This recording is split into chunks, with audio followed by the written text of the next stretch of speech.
Selamat pagi menjelang siang.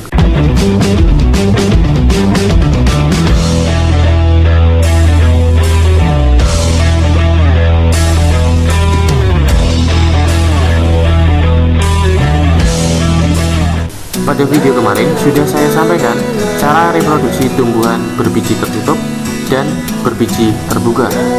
Pada pertemuan kali ini atau pada video kali ini saya akan menyampaikan reproduksi tumbuhan paku.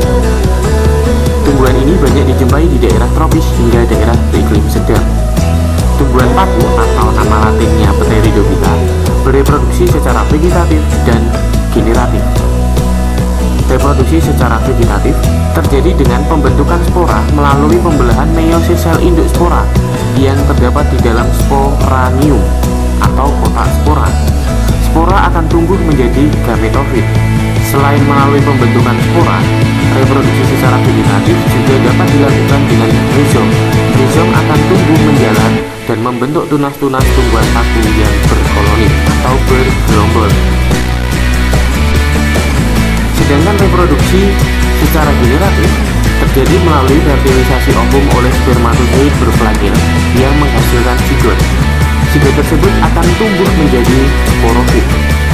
Dalam siklus hidupnya, tumbuhan paku mengalami pergiliran keturunan atau metagenesis antara generasi gametofit yang berkromosom haploid atau X dan generasi sporofit yang berkromosom diploid atau 2X. Generasi sporofit hidup lebih dominan atau memiliki masa hidup yang lebih lama dibanding generasi gametofit. Metagenesis pada siklus hidup tumbuhan paku homospora sebagai berikut. Yang pertama, spora berkromosom haploid bila jatuh di habitat yang cocok akan berkecambah. Sel-selnya membelah secara mitosis dan tumbuh menjadi protalium atau gametofit yang haploid. Kemudian protalium membentuk alat kelamin jantan atau antheridium dan betina atau archegonium yang haploid.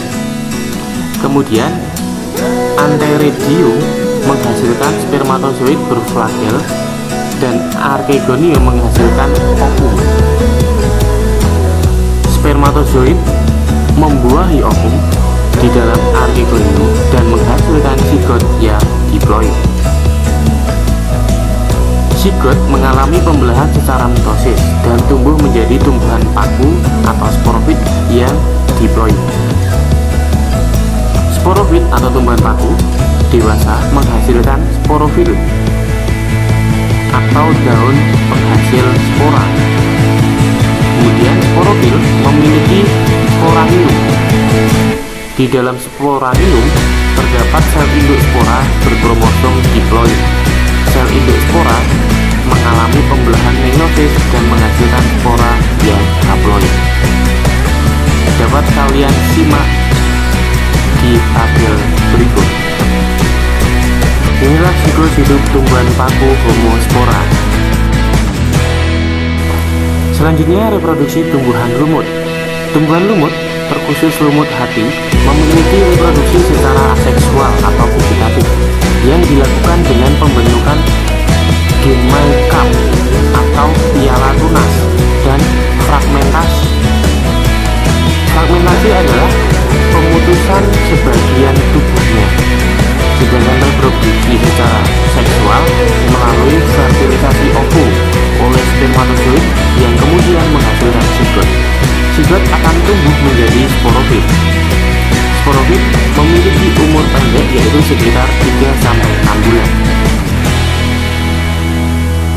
Dalam siklus hidup tumbuhan lumut mengalami pergiliran keturunan atau metagenesis antara generasi gametofit yang berkromosom haploid dengan generasi sporofit yang memiliki kromosom diploid.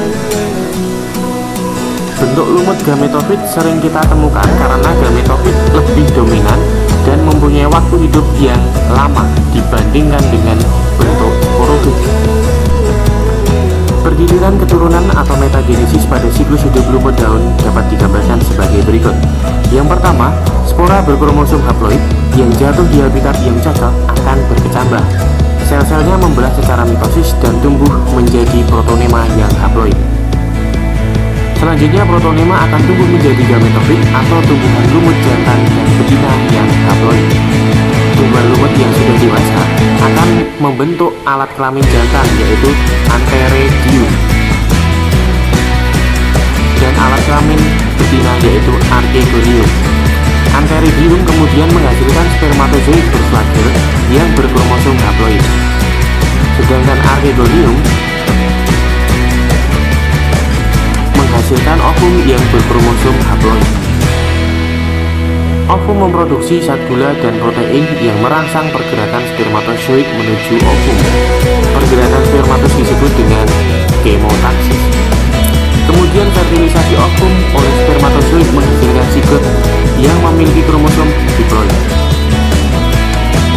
Selanjutnya zigot mengalami pembelahan secara mitosis dan akan tumbuh menjadi embrio diploid. Kemudian sporofit akan membentuk sporogonium yang memiliki kotak spora atau sporanium. Selanjutnya di bagian dalam kotak spora terdapat sel induk spora yang diploid yang kemudian akan membelah secara meiosis dan akan menghasilkan spora-spora yang haploid. Siklusnya dapat kalian lihat pada gambar berikut ini. Itu tadi macam-macam cara reproduksi pada tumbuhan. Yang berikutnya akan saya sampaikan teknologi reproduksi pada tumbuhan. Yang pertama, hidroponik.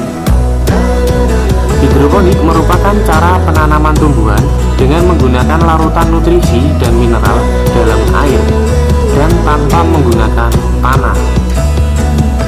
Tanaman darat khususnya sayuran seperti paprika, tomat, timun, melon, terong, dan selada dapat ditumbuhkan secara langsung dalam wadah yang berisi nutrisi atau dengan ditambah medium yang tak larut dalam air, misalnya kerikil, arang, sekam, spons, serbuk kayu, dan lain sebagainya. Yang kedua, vertikultur. Vertikultur adalah teknik budidaya tanaman dengan cara membuat instalasi secara bertingkat atau vertikal dengan tujuan untuk meningkatkan jumlah tanaman. Teknik budidaya ini merupakan konsep penghijauan yang cocok untuk daerah perkotaan dan lahan terbatas. Yang ketiga, kultur jaringan tumbuhan. Kultur jaringan adalah suatu metode perbanyakan tumbuhan dengan cara mengambil suatu bagian dari tanaman, seperti sel atau sekelompok sel, jaringan, atau organ. Bagian tanaman yang telah diambil selanjutnya ditumbuhkan dalam kondisi steril pada medium yang mengandung nutrisi dan zat pengatur tumbuh atau hormon. Bagian tanaman akan dapat memperbanyak diri dan berkembang menjadi tanaman yang memiliki organ yang lengkap, yaitu akar, batang, dan daun. Semua jenis tumbuhan dapat dikembang biak gunakan metode ini. Namun, masing-masing memerlukan perlakuan khusus agar dapat tumbuh dan berkembang dengan baik.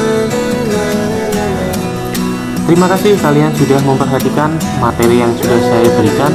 Semoga materi yang saya berikan berguna bagi kehidupan kalian. Untuk video selanjutnya, saya akan menyampaikan reproduksi pada hewan.